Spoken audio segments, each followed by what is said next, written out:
চাও আল্লাহর জিকির করো। একটু জোরে বলবেন না সুবহান।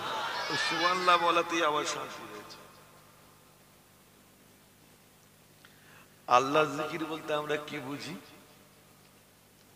জিকিরের মাহফিল হয়, আমরা জিকির করি লা ইলাহা ইল্লাল্লাহ, লা ইলাহা ইল্লাল্লাহ। নাফিস বাতে জিকির করি লা ইলাহা ইল্লাল্লাহ, লা ইলাহা ইল্লাল্লাহ, লা ইলাহা ইল্লাল্লাহ, লা ইলাহা ইল্লাল্লাহ মুহাম্মাদুর রাসূলুল্লাহ। জিকির করেন আল্লাহ আল্লাহ আল্লাহ, শান্তি ইতমিনান হবে দিল। মুহাব্বতের নামাজ, মুহাব্বতের সাথে নামাজ পড়বেন, ইতমিনান হবে দিলে, ইতমিনান হবে। আপনার অশান্ত কলব শান্ত হবে। তো আমার নবীর উপরে দুরূদ পাঠ করাটাও আল্লাহর জিকির, নবীর আলোচনাও আল্লাহর জিকির। বুঝতে পেরেছেন? আর শেফা কাজী আয়াজ, শেফা শরীফ খুলুন পেয়ে যাবে। এ কোচেরা পরে কথা বলিস, আমাকে একটু বলতে দে ভাই। আর শেফা খুলুন পেয়ে যাবে। আমার আল্লাহ বলেন, আমার আল্লাহ বলেন জালতুকা যিকরাম মিন যিকরি ফামান যাকারাকা যাকারানি। আমার আল্লাহ বলেন আমি আমার হাবিবের জিকিরকে, আমি আমার হাবিবের আলোচনাকে, আমি আল্লাহ তাআলা আমার জিকির, আমার আলোচনা বানিয়েছি। যারা আমার হাবিবের জিকির করলো তারা যেন প্রকৃতপক্ষে আমি আল্লাহ আমারই জিকির, আমারই আলোচনা করলো। আর একটু জোরে বলেন না। তাহলে নবীর জিকিরই আল্লাহর জিকির, দরুদ ও নবীর জিকির, দরুদ নবীর জিকির, নামাজ আল্লাহর জিকির, দরুদ নবীর জিকির, আবার নবীর জিকিরই আল্লাহর জিকির। বলুন সুবহানাল্লাহ। জালতুকা যিকরাম মিন যিকরি ফামান যাকারাকা যাকারানি। আল্লাহ আল্লাহ জিকির করেন, দরুদের জিকির করবেন না?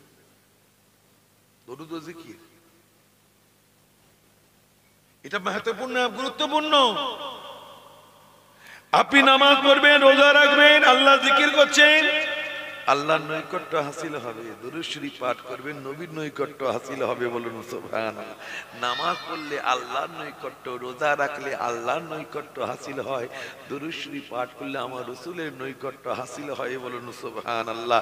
নবীর দিদার পাওয়া যায় মুহাব্বতের সাথে দরুদ পাঠ। আপনি বলে আজকে নতুন নতুন কিছু বলছেন নাকি? না, দেখেন না হুজুর কিবলারা নাফিজ বাতের জিকির করো, লা ইলাহা ইল্লাল্লাহ, আল্লাহ জিকির করো, ঈশান নামাজের পরে দরুদ শরীফ পাঠ করো 100 বার। আল্লাহুম্মা সাল্লি আলা সাইয়্যিদিনা মাওলানা মুহাম্মাদিন নবিয়্যিল উম্মি ওয়া আলিহি ওয়াসাল্লিম। দরুদ পড়ো, আল্লাহ আল্লাহ জিকিরও করো, নাফিজ বাতের জিকির করো, একজারবি কাদরিয়া তরিকা নিসবত অনুযায়ী আল্লাহ আল্লাহ জিকির করো, নাফিজ বাতের জিকির করো, নবীর উপরে দরুদ পাঠ করো। নবী বাদ দিয়ে কোনো আমল আমলই না, কোন ইবাদত ইবাদতই হবে না যে ইবাদত আমার নবীর শমুলিয়াতে নেই। আমার ওয়াজ সুরতাল নেই, একটু বুঝে নিতে হবে, পরে দাওয়াত করতে হবে। তো ভাই আমার, দরুদ ও নবীর জিকির, বুঝতে পেরেছেন? দরুদ আল্লাহর জিকির, নবীর জিকির আল্লাহর জিকির, দরুদ শরীফ। তাই মুহাব্বতের সাথে চোখ বন্ধ করে যেভাবে বললাম, যদি রুহের সুকুন পেতে চান মুহাব্বতের সাথে পাঠ করুন না আল্লাহুম্মা, ঝুমে ঝুমে इश्क के रंग में रंग जाओ मेरे यार, इश्क के रंग में रंग जाओ मेरे यार, बोलो ना अल्लाहुम्मा।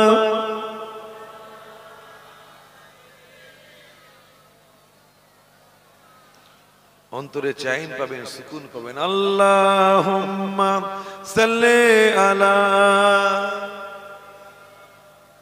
আমার রাসূল পাকের রওজা মুবারকের কথা ভাবেন, আমার রাসূল পাকের সুনেহরি জালি মুবারকের কথা ভাবেন। আমার নবী হায়াতুন নবী শুয়ে তানাকে হাদিয়া দিচ্ছেন মোহাব্বতের সাথে, চিৎকার করে মোহাব্বতের সাথে, আল্লাহুম্মা সাল্লি আলা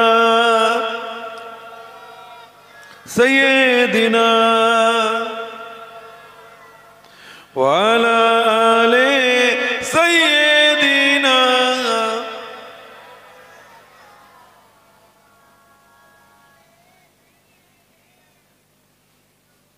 মাশাআল্লাহ, কত সুকুন পেলেন জানেন? পেয়েছেন, আরাম হয়েছে, মোহাব্বতে পড়েছেন, ভেবে পড়েছেন কি ভাই, ঠিক না? জি হ্যাঁ। শফিয়ে আসিয়া তুম হো वसीला बेकसा तुम हो, अब तुम्हें छोड़ कर किधर जाऊं, बताओ या रसूल अल्लाह। अल्लाहुम्मा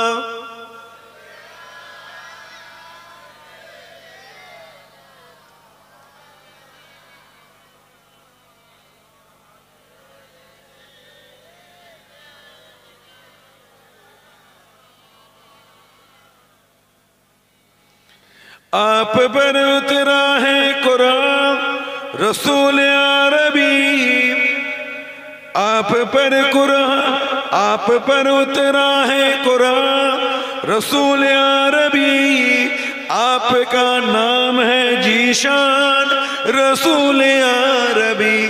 जल्द बुलाओ, जल्द बुलाओ ऐ मेरे आका, मदीने हिंद में मैं हूँ परेशान रसूल अरबी। अल्लाह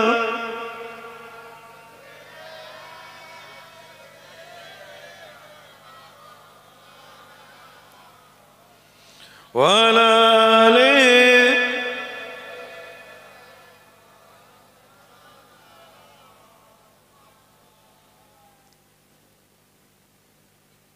ভূমিকায় সময় নষ্ট করব না, কিছু আলোচনা রেখে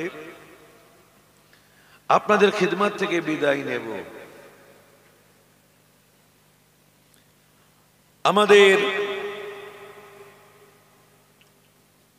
আল্লাহ পাক রব্বুল আলামিন আমাদের উপরে দায়িত্ব ন্যস্ত করেছেন।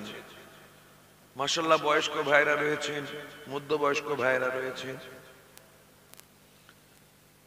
আমাদের দায়িত্ব হলো, আমাদের কথা আর বলবো না, এবার আমাদের আগামী প্রজন্মের কথা আমি বলতে চাই। তাদের তো কপালে বাজ ফেলে দিচ্ছে, আমাদের তো যেভাবেও কাটলো। আমরা চাইব আমাদের ছেলেরা যেন শরিয়ত মোতাবেক চলে, দাদা পীর হক সিলসিলাকে মজবুত ভাবে ধরে। আমাদের ছেলেদের যেন আকীদা দুরুস্ত হয়, আমাদের ছেলেরা যেন আল্লাহ রাসূলের মারিফাত হাসিল করতে পারে, নবীকে যেন চিনতে পারে। আমাদের ছেলেরা যেন দ্বীন ইসলামের খাদিম হয়। এটা আমরা চাই কি চাই না? সবাই চান।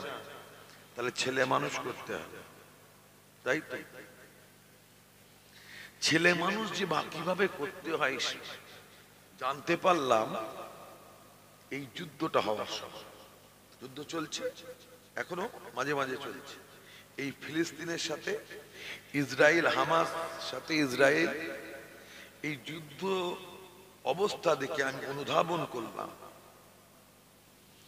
যে শরিয়ত মোতাবেক ছেলেকে লালিত পালিত করা কাকে বলে, পাক্কা মুমিন বান্দা, পাক্কা মুমিন সন্তানকে কিভাবে তৈরি করতে হয়, বাচ্চাদের কেমন শরিয়ত মোতাবেক মানুষ করতে হয়, ওই ফিলিস্তিনি ভাইদের কাছ থেকে শেখা উচিত। আমি এটা অনুধাবন করলাম যে তারা কিভাবে মানুষ করেছে বাচ্চাদের, আর আমরাও মানুষ করছি। ভাই, আপনি জীবন দিতে পারবেন কারো জন্য?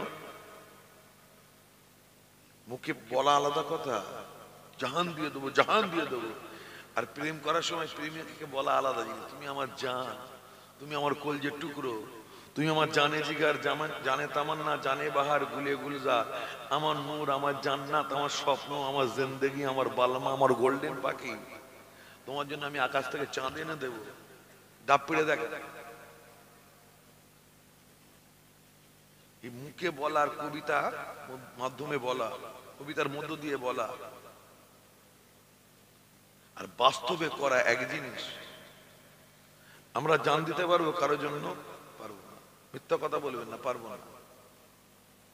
লড়াই করতে পারবো, জীবন দিতে পারবো না।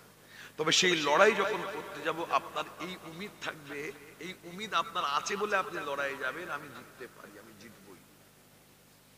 কিন্তু আপনি যদি ভাবেন এই লড়াই আমি শেষ হয়েই যাব, আমার ম্যাক্সিমাম চান্স আমি বেঁচে নাও ফিরতে পারি, সেই জায়গায় কিন্তু আপনি যাবেন। ওর হাতেও বন্দুক, আপনার হাতেও বন্দুক, তখন আপনি যাবেন। ওর হাতেও বন্দুক, আমার হাতেও বন্দুক, ওর হাতেও তলোয়ার, আমার হাতেও তলোয়ার, যে কোনো একটা হবে, হয় আমি মরবো নাহলে ওকে মারবো। তার মানে আপনার দুটো উম্মিদ আপনার কাছে কাজ করছে। ভালো তো আমার ওয়াজ বুঝবেন, সুর তার আমার নেই, অনেক সারা জীবন সুর শুনেছে, ওতেই তো শেষ হয়ে গেলাম আমরা, জাতি শেষ হয়ে গেল। তাহলে ও জিততে পারে, নাহলে আমি জিততে পারি। এই দুরকম উম্মিদ, হয় হারবো নাহলে জিতবো, তখন আপনি লড়াইয়ের ময়দানে যাবেন। কিন্তু যদি বোঝেন আমি মরেই যাবো, যাবেন, খালি হাতে যাবেন, লাঠি আচর কাছে যাবেন,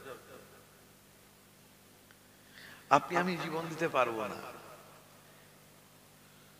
তো ফিলিস্তিনের ভাইয়েরা, তাদের ছোট ছোট ছেলেরা, আমি বাজার গরম করার জন্য কিন্তু টানছি তা নয়, আমার তাদের মতো ছেলেদের আমাদের মানুষ করতে হবে, এটা শিক্ষা দিচ্ছি আপনাদের।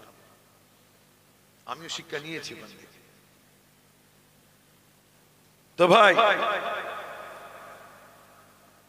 তাহলে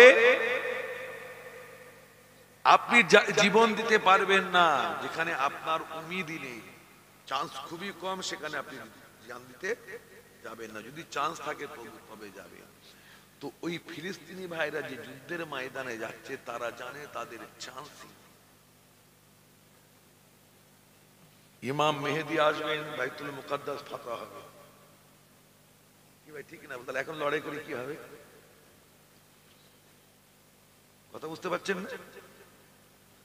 তারা জানে আমাদের চান্স খুব কম। ওই দৌড় এখন আসে নাই যে দৌড়ে আমার নবী ভবিষ্যৎবাণী করেছেন যে গাছের আড়ালে, পাথরের আড়ালে, আওকামা কলান নবী সাল্লাল্লাহু, ইহুদিরা লুকোবে, গাছ বলে দেবে এখানে লুকিয়ে আছে, এসে মার।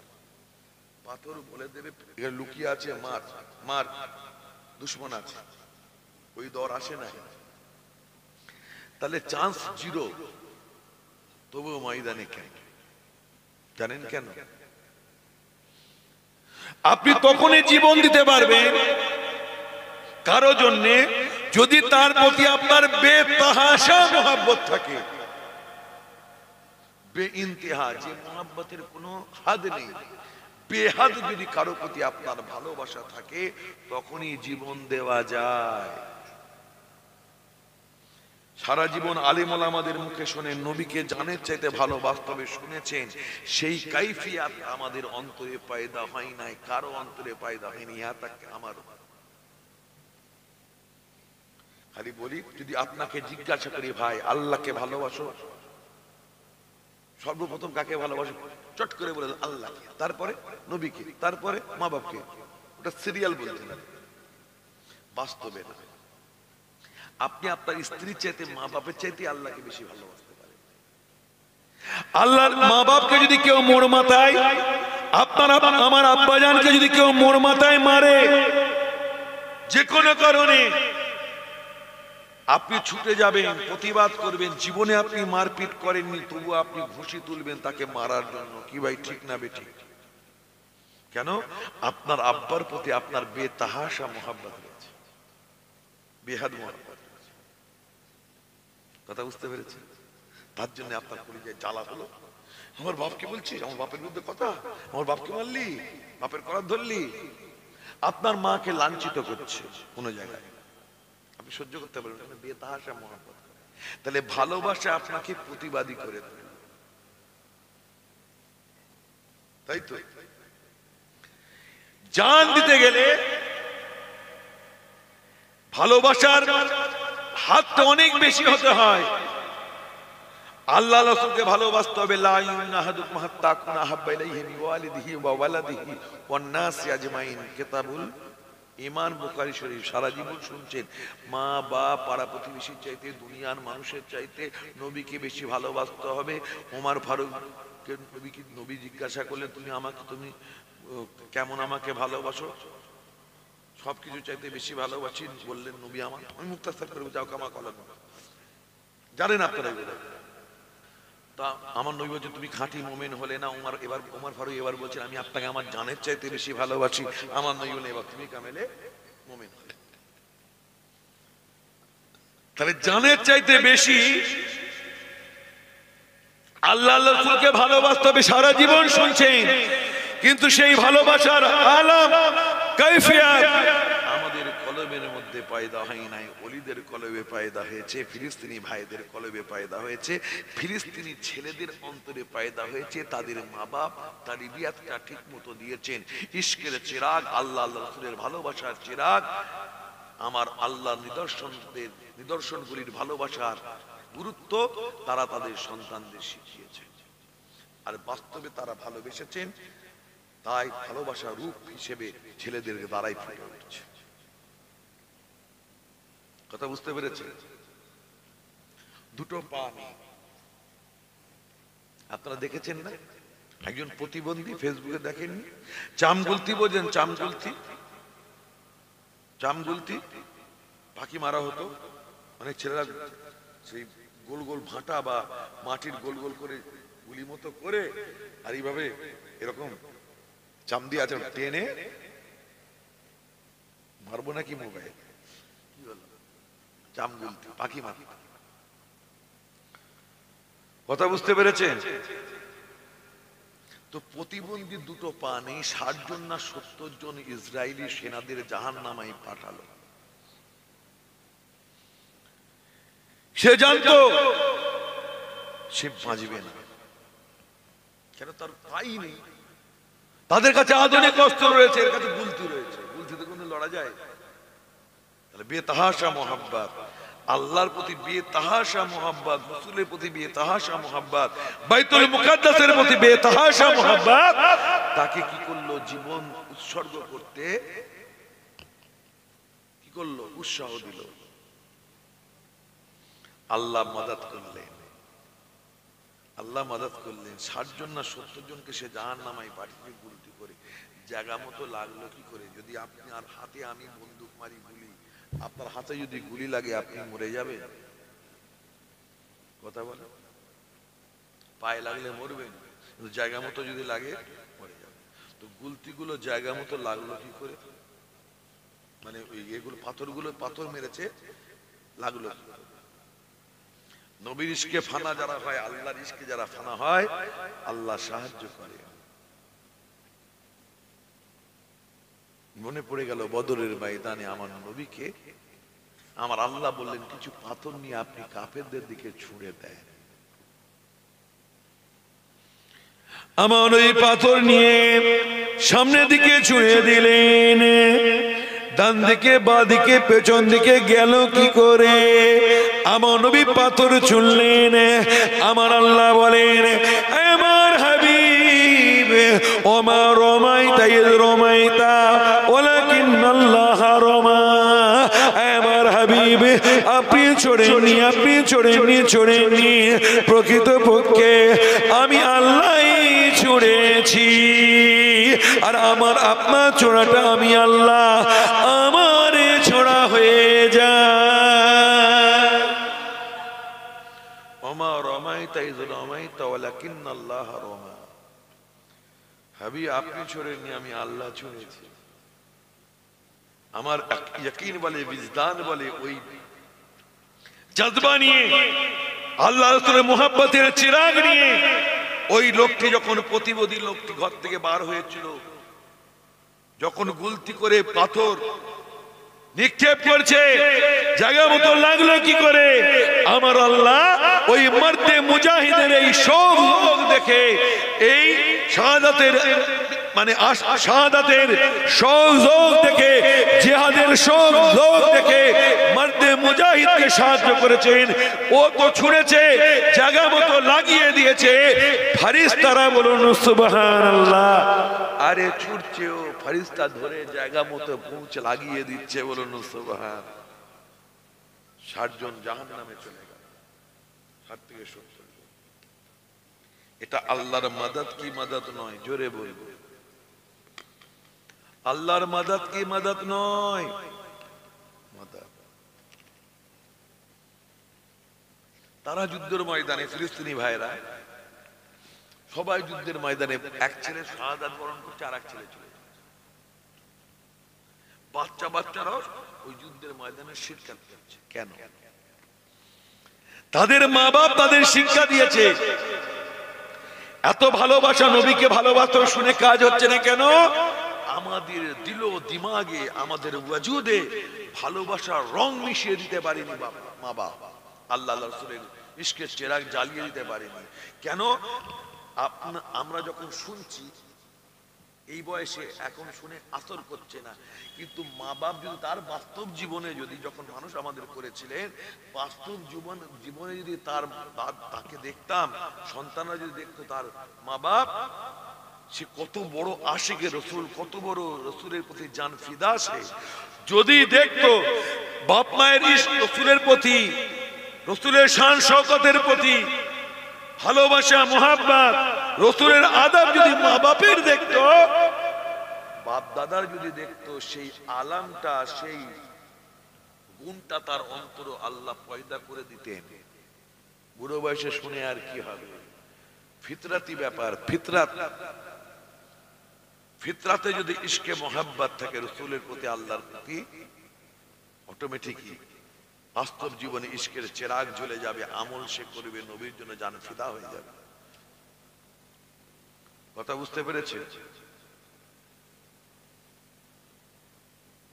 আমার ভাই জানেরা, আমি মা বোনদের জন্য আজকে বেশি করে ওয়াজটা করছি।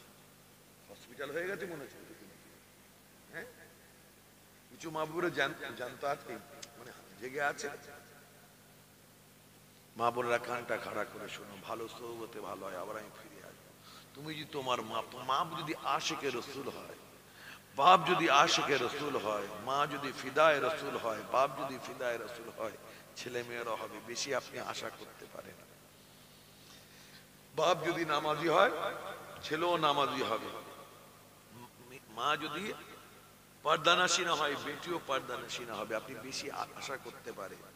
তো মাদ্রাসায় শিক্ষা দেওয়ার আগে ওস্তাদ পর্দার শিক্ষা দিচ্ছেন, নামাজের শিক্ষা দিচ্ছেন, মক্তবের শিক্ষা দিচ্ছেন। যদি ঘর থেকে মা বাপ তার জীবনের তারবিয়াত, একটা হলো শিক্ষা আর একটা হচ্ছে তারবিয়াত। তালিম আর তারবিয়াত এক নয়। তালিম, আপনি তালিম জানিয়ে দিলেন, তাকে শিক্ষা দিয়ে দিলেন, কিন্তু আপনার তারবিয়াত বলে এটাই যে আপনি যেটা শিক্ষা দিচ্ছেন, আপনি মা বাপ সেটা বাস্তবায়ন করেছেন জীবনে। কথা বুঝতে পেরেছেন? জীবনে আপনি বাস্তবায়ন করেছেন। আপনি যেমনটি চলেন, আপনার চলার রংটা আপনার ছেলের মেয়ের কাছে পৌঁছে গেছে, রং লেগে গেছে। কথা বুঝতে পেরেছেন? একটা উদাহরণ দিই, ভালো সোহবতে ভালো হয়। আপনি দেখবেন আপনি নামাজ পড়ছেন, আল্লাহু আকবার, আপনার বাচ্চা ছেলেটা আপনার পাশে এসে নকল করবে।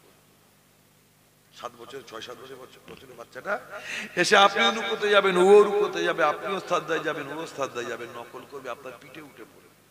আযান হচ্ছে, মা মাথায় কাপড় দিচ্ছে, ছেলেও মেয়েও মাথায় কাপড় দেবে, ছোট বড় ওড়না নিয়ে কিছু কাপড় টাপড় নিয়ে মাথায় দেবে, এটা মা দিচ্ছে। আর মা যদি সন্ধ্যা থেকে মাগরিবের নামাজের পর থেকে, নামাজ তো পড়েই না, মাগরিব থেকে রাত 11টা পর্যন্ত যদি সিরিয়াল দেখে, নাচ গান দেখে, যদি সিনেমা দেখে, ও ছেলে বড় হয়ে নামাজি হবে, আল্লাহওয়ালা হবে। জোরে বলে হবে। যতই ওয়াজ শোনানো হোক না কেন, হবে না। কেন? ফিতরাত গন্ডগোল হয়ে গেছে। কথা বুঝতে পেরেছে? মা দুধ পান করাচ্ছে সন্তানকে, গান শুনতে শুনতে। মা ছেলেকে বুকে দুধ পান করাচ্ছে সিনেমা দেখতে দেখতে। পেটে বাচ্চা আছে, পেটে খুব লাথি মারছে। ডাক্তারের কাছে গিয়ে, মানে যে বাচ্চার পেটে বাচ্চা আছে সেই মেয়ে গিয়ে বলছে, মহিলা গিয়ে বলছে অনেক লাথি মারছে। একবার দুবার লাথি মারে শুনেছি তো, 24 ঘন্টা পেটে লাথি চালাচ্ছে। পেটে বাচ্চা নড়ে না, খুব লাথি মারছে। কেন এত লাথি? ডাক্তার কি বুঝে, কি বলবে? ও কেন লাথি মারছে জিজ্ঞাসা করো আমাদেরকে, কেন এত লাথি মারে? তুমি করেছো কি? তুমি যখন সিনেমা দেখছো, অ্যাকশন সিনেমা দেখছো, মারপিটের সিনেমা দেখছো, আর বাচ্চা তোমার পেটে রয়েছে, কোরআন তেলাওয়াত তুমি করো না, দরুদ পড়ো না, ওই ফুরসাতে কাজের ছুটি পেয়েছো, তুমি ব্রেক পেয়েছো, কেন? পেটে বাচ্চা আছে বলে তোমাকে রেস্টে রাখা হয়েছে। তুমি আল্লাহর কালাম না পড়ে, তুমি দরুদ শরীফ তেলাওয়াত না করে, তাসবিহ তাহলিল না করে, তুমি ওই অবসর সময়টা তুমি কাটাচ্ছ পেটে বাচ্চা নিয়ে, সিনেমা দেখে, গান বাজনা দেখে। তো সিনেমায় অ্যাকশন চলছে, ওই তাসির পেটে পড়ছে, ছেলেও পেটে ঝাড়ছে, ওখানেও ঝাড়ে। একটা গুন্ডাকে পিটছে, নায়ক গুন্ডাকে পিটছে, কেউ পেটে পা চালাচ্ছে, প্র্যাকটিস করছে, বার হয়। এখন তো পেটে যাচ্ছে, পরে মুখে ঝাড়ে। কথা বুঝতে পারছেন? পেটে যখন বাচ্চা থাকবে, কিতাবের মধ্যে এসে মুরব্বীরা বলতেন, বাবা কোরআন তেলাওয়াত করবে, বাচ্চা কোরআন শুনবে। কি ভাই, ঠিক না? দরুদ পাঠ করবে, নেক্সট সালে আওলাদ হবে। মায়েরা শোনো, খাজা কুতুবউদ্দিন ভারত সহবতে ভালো হয়। খাজা কুতুবউদ্দিন 4 বছর বয়স, তানার আব্বা জান, তানার আম্মা জান বাচ্চা ছেলে খাজা কুতুবউদ্দিন হাতটা ধরে ওস্তাদের কাছে এনেছে। ওস্তাদের কাছে এনে বলেন, ওস্তাদজি আমার 4 বছরের কুতুবউদ্দিনকে আপনার দরবারে সুপুর্দ করে দিলাম। একে আপনি দ্বীনি তালিম দেবেন, দ্বীনি তারবিয়াত দেবেন, কোরআন শেখাবেন, হাদিস শেখাবেন, সারা শরিয়াত শেখাবেন। আমার ছেলেকে আপনি বড় আলেম বানিয়ে দেবেন, জাহিরি বাতিনি ইলম দান করবেন। আমার ছেলেকে আপনার দরবারে সুপুর্দ করে দিলাম। জোরে বলুন না সুবহান। বলতে বললে বলবে, আপনার দরবারে আমার ছেলেকে সুপুর্দ করে দিলাম, দ্বীনি তালিমাত দেবেন, কোরআন শিক্ষা দেবেন। ওস্তাদ খাজা কুতুবউদ্দিন 4 বছর বয়স